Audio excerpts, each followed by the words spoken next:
नमस्कार आपण मानकु SR health tips को स्वागत। आज आम कथा तुलसी पत्र में रोगनाशक शक्ति रही।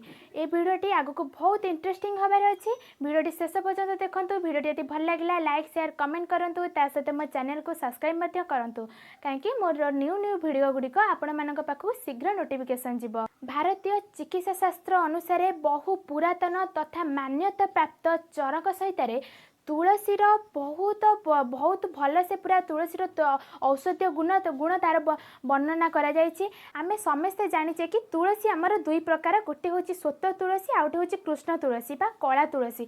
कला तुलसी रे आमर जति आमर कंफ साधारणतः होछि, आमे कला तुलसी को व्यवहार करबा द्वारा आमर कंफ मध्ये दूर होता है। आ कला तुलसी रे मध्ये आमर औषधीय गुण अधिका अछि। तेणु आमे कला तुलसी को अधिक परिमाण रे व्यवहार करिथाउ। साधारणतः ठंडा द्वारा आमर जो ज्वर होउची आमे जति तार तुलसी पत्र 2 चम्मच सहित जदि आमे अदार रस को 2 चम्मच ता सहित मिसाई पीबा आमे ताको ताले आम ज्वर शीघ्र आमे उपशम मिले। ठंडा ज्वर हेले आमे साधारणतः एबे जो कॉमन ठंडा ज्वर चली आमे ता सहित सेतिर उपशम हबा पाए आमे तुलसी पत्रर रस 2 चम्मच सहित जदि आमे महू 1 चम्मच आ अदार रस 1 चम्मच मिसेई कि आमे पान करिबा ताहले आम खूब शीघ्र ठंडा ज्वर मध्ये आमे मुक्त पाई परिबा। ता सहित आमर जदि काश डेली लागिकी रहुची 4-5टी लवंग सहित आमर तुलसी पत्र 4-5टी ता सहित मिसेई जदि आमे खाइबा काशर मध्ये उपशम पाइबा। छोट पिला मानकर जो काश होउची बा ठंडा होउची सेमानंको आमे किपरि तुलसी पत्र द्वारा आमे किपरि भल करि परिबा। सेति पई आमे तुलसी पत्र 4-5टी सहित महू 1 चम्मच मिसेई जदि आमे छोट पिलांको दबा खाइबा पाए छोट पिलांकर ठंडा काश मध्ये भल होइताय। आउरी मध्य काश भल हवा पाए आमे बासंग पत्रर रस 5 चम्मच सहित जदि महू 1 चम्मच आमे मिसेई ताकू सकाळ और संध्या बेले पान करिबा ताहले आम काश मध्य भल होइताय। ता सहित आमर जदि तुलसी पत्र को गोलमरीच सहित मिसेकी उपयुक्त विधि द्वारा आमे जदि ताको पान करिबा आमर सर्दी काश छिंक मध्य दूर होता है। ता सहित मेलेरिया भली ज्वर मध्य ता सहित मेलेरिया भली ज्वर मध्य भल होता है। वर्षा दिने होथिबा ज्वर आमे किपरि भल करि परिबा। तुलसी पत्रर रस सहित निम नाड़र रस आ ता सहित किछि अल्प गोलमरीच गुंड को जदि मिसेकी आमे उषुम पानी रे ताको पीबा ताहले आमे वर्षा दिने होथिबा ज्वररु मध्ये आमे रक्षा पाई परिबा। शीत दिने होथिबा ज्वररु आमे किपरि रक्षा पाई परिबा। तुलसी पत्रर रस सहित पोदना पत्रर रस ता सहित अदा पत्रर रस जदि आमे मिश्रण करिकि आमे पीबा ताहले आमर शीत दिने होथिबा ज्वररु मध्ये आमे रक्षा पाई परिबो। आजिकाली जेनेरेशन ने स्किन डिजीज बा जादू भलिया रोग बा चर्म रोग एटा गोटे कॉमन हे गलानी। आमे सेथुर मध्ये तुलसी पत्र मध्ये आमे सेथुर रक्षा करि परिबो।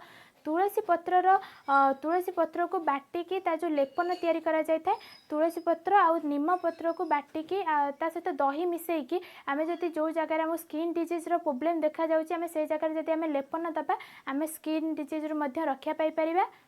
आहुरी मध्य तुलसी पत्रर रस सहित आमे जति नड़िया तेल को मिसेकी पोड़ा जला स्थान जोटी आमर पोड़ी जाइथिबो जो स्थान रे से स्थान रे लगाइबा द्वारा आम पोड़ा जलारू आमको उपशम मिलता है। ता सहित फोटका मध्य जो हो जाय थाए सेथुरु मध्य आमको उपशम मिलता है। आ तुलसी पत्र खाइबा द्वारा आम ब्रेन स्मरण शक्ति बा ब्रेन इम्प्रूव मध्य होय थाए। स्मरण शक्ति बढ़ाइबा पाई आमे 10टी तुलसी पत्र सहित 5टी गोलमरीच को गोटे पानीय प्रस्तुति करिबा। से पानीय को आमे प्राप्त काल रे बा सकाळू आमे उठी साइला परे जति से पानीय को आमे पीबा ताले हमर स्मरण शक्ति मध्य बढ़ी थाए। ता सहित आमे 4-5टी काजू बादाम खाइबा सहित आमे महू द्वारा आमे शरबत प्रस्तुति करिकि आमे जति डेली पीबा ता सहित हमर स्मरण शक्ति मध्य बढ़ी थाए। तुलसी पत्र मध्य आमर पाटी बा मुखर बाहर दुर्गंध आम दूर करि थाए। जदि आमे खाई सारिला परे बा खाई सारिबार घंटे 2 घंटा परे आमे जदि 10टी तुलसी पत्र आमे प्रतिदिन सेवन करूचे ताले आम पाटी दुर्गंध मध्य दूर हो जाय थाए।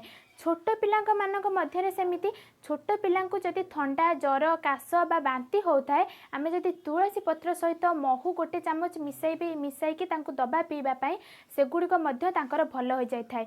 तुलसीर एमती बहुत बहुत गुण रे तार औषधीय गुण अच्छी। ए भिडियोटी आपण मानक केमिति लागला मते कमेंट सेक्शन में जणातु। जदि आपण शरीर में किसी भी शारीरिक प्रोब्लेम होउछि ताले मते कमेंट बॉक्स रे जणातु, ताको मु नेक्स्ट वीडियो रे अपलोड करिवि। आ मो चैनल को सब्सक्राइब मध्य करंतु जे सेही भिडियोटी आपण मानक पाखु शीघ्र नोटिफिकेशन जीवो। कमेंट करने को बिल्कुल मत भूलंतु नहीं। कमेंट करने द्वारा मोर आगो को वीडियो बनवाई बहुत इंटरेस्ट आसूसी, से कमेंट आप निश्चिंत करूँ।